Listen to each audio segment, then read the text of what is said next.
Hi friends, welcome to Badri mom's lifestyle. ఈరోజైతే నేను రాగి పిండితో దోశలు అయితే చేశానండి.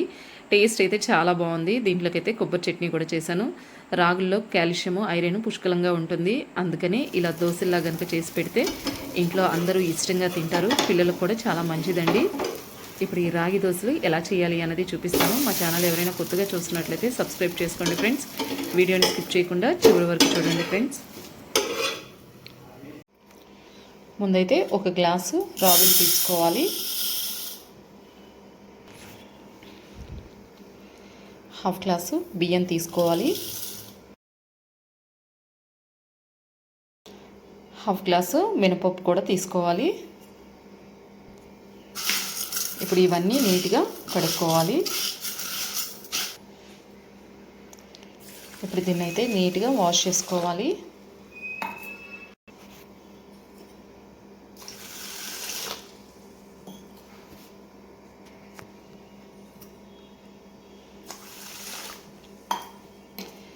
దీంట్లోకి మెంతులు కూడా యాడ్ చేసుకోవాలి. ఇవన్నీ వేసిన తర్వాత ఇలా కలుపుకోవాలి.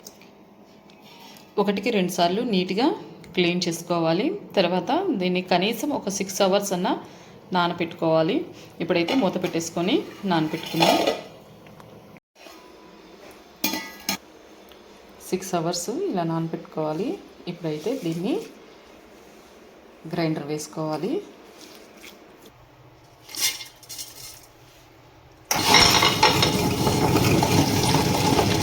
వాటర్ యాడ్ చేసుకుని ఇదంతా మెత్తగా గ్రైండర్ వేసుకోవాలి.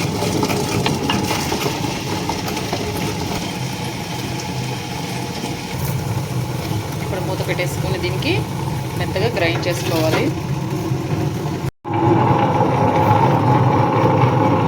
పిండి అయితే మెత్తగా మెదిగిపోయింది. ఇప్పుడు దీన్ని ఒక గిన్నెలోకి తీసుకోవాలి. ఇలా పిండి అంతా ఒక గిన్నెలోకి అయితే తీసుకోవాలి.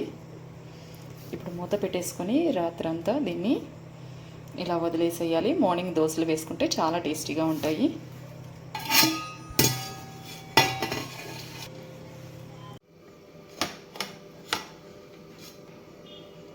మార్నింగ్ కల్లా చూడండి పిండి అంతా ఎలా ఉందో.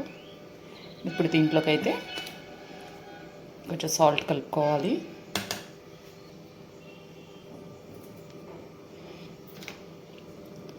సాల్ట్ వేసిన తర్వాత ఇదంతా ఒకసారి ఇలా కలుపుకోవాలి.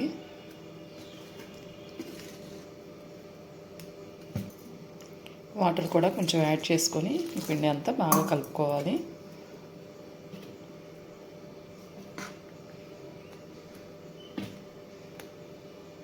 రాగి పిండి హెల్త్కి కూడా చాలా మంచిది. ఇలా కనుక చేసి పెడితే పిల్లలు కూడా ఇష్టంగా తింటారు.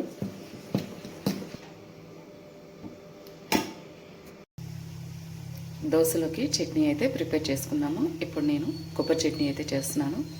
ముందు 1 కప్పు పల్లీలు వేసుకొని వేపుకోవాలి.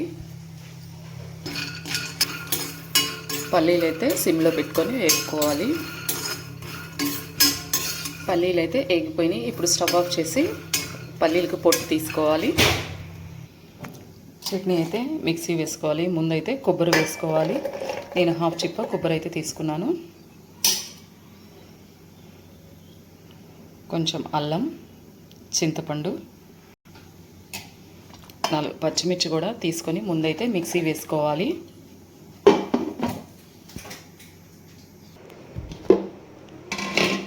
ఇప్పుడు దీంట్లోకి అయితే పల్లీలు వేసుకోవాలి. నేనైతే లైట్గా పొట్టు తీసాను.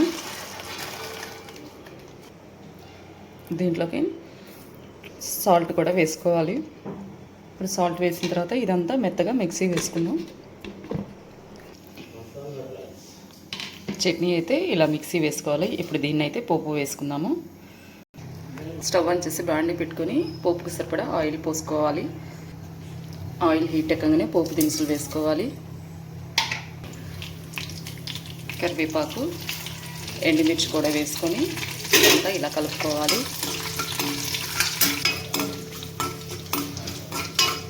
పోపు అయితే వేగిపోయింది. ఇప్పుడు స్టవ్ ఆఫ్ చేసేసి చట్నీలో వేసుకోవాలి.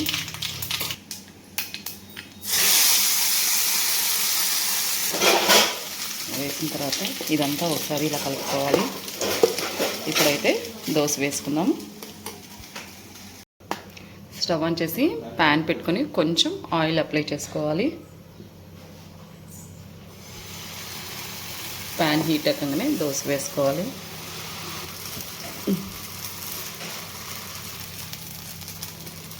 ఫస్ట్ దోశ కాబట్టి చిన్నగా వేస్తున్నాను. ఆయిల్ అప్లై చేసుకోవాలి. తర్వాత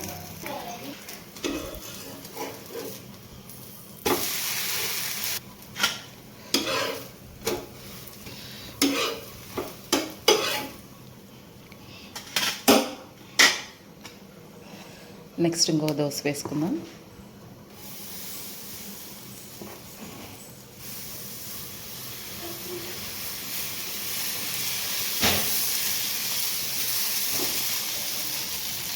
దోశ వేసిన తర్వాత ఆయిల్ అప్లై చేసుకోవాలి.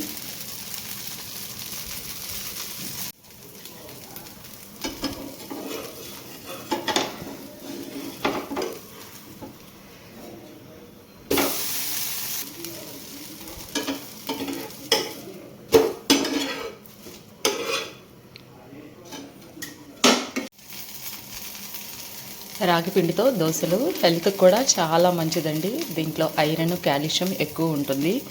సో పిల్లలకు కనుక ఇలా దోశలు వేసి పెట్టారనుకోండి ఇష్టంగా కూడా తింటారు.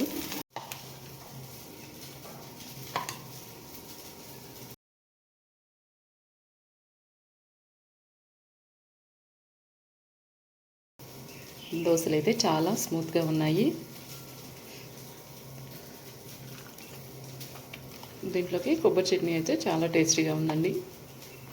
ఈ వీడియో మీ అందరికీ నచ్చిందని నేను అనుకుంటున్నాను ఫ్రెండ్స్.